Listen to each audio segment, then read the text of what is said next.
Friends, this is me अखलाक। आज मैं आपको इंग्लिश के कुछ इंपॉर्टेंट फ्रेजेस के बारे में सिखाऊंगा। तो चलिए शुरू करते हैं।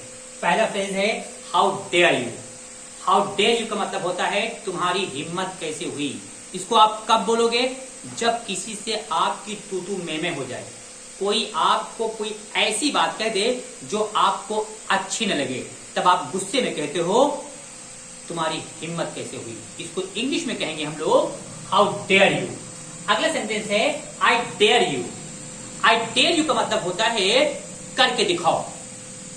जब कोई बंदा आपको चैलेंज करे कि तुमको ये कर देंगे, वो कर देंगे, ये कर देंगे, तुम्हारा ये बिगाड़ देंगे, तब आप गुस्से में कहोगे आई डेयर यू, करके दिखाओ। अगला फ्रेज है how dare you say this. How dare you say this. किसी के सामने आपको फेस टू फेस बात हो रही है, बात बिगड़ गई, सामने वाले ने कोई ऐसी बात कह दी जो आपको अच्छी नहीं लगी, तब आप गुस्से में कहोगे how dare you say this, तुम्हारी ये बात कहने की हिम्मत कैसे हुई। चौथा फ्रेज है how dare you say that. ध्यान देने वाली बात यह है कि तीसरे फ्रेज में है how dare you say this और चौथे फ्रेज में है how dare you say that. This और डेट का फर्क है। मैंने तीसरे का मतलब बताया कि जब आप किसी के सामने हो और उसने तुम्हारे फेस पर कोई ऐसी बात कह दी है जो आपको अच्छी नहीं लगी, तो आप कहोगे इंग्लिश में how dare you say this. लेकिन जो चौथा फ्रेज है how dare you say that, इसको आप कब बोलोगे? फॉर एग्जाम्पल, किसी ने आपके बारे में कुछ कहा और किसी सोर्स से वो बात आपको पता चल गई। जिस बंदे ने आपके बारे में ये कहा है, जब कभी भी आपको मिले तब आप उससे कहोगे how dare you say that, तुम्हारी ये बात कहने की हिम्मत कैसे हुई थी। पांचवा फ्रेज है हाउ डिसग्रेसफुल।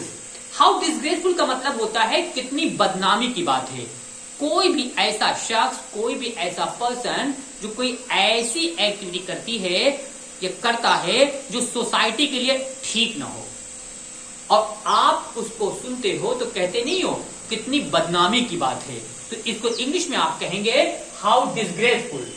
अगला है phrase what a shame. What a shame का मतलब है कितनी शर्म की बात है। फॉर एग्जाम्पल, आपका कोई छोटा भाई है, छोटी बहन है, आप उससे कुछ पूछो पढ़ाई लिखाई के बारे में, अगर वो सही जवाब न दे पाए तो आप कहते नहीं हो कितनी शर्म की बात है कि तुम इतने अच्छे स्कूल में पढ़ते हो, तुमको ये नहीं पता। इस बात को कहने के लिए इंग्लिश में आप फ्रेज में कह सकते हैं व्हाट ए शेम, कितनी शर्म की बात है। इसी फ्रेज को आप और भी अलग जगहों पर यूज कर सकते हो। कहीं पर कोई आपका दोस्त है कि कोई मिलने वाला है, उसने कोई ऐसा काम किया है जो आपको लगता है कि शर्मिंदगी का बाइस हो सकता है, तो आप कहोगे व्हाट ए शेम। अगला है व्हाट ए नॉनसेंस।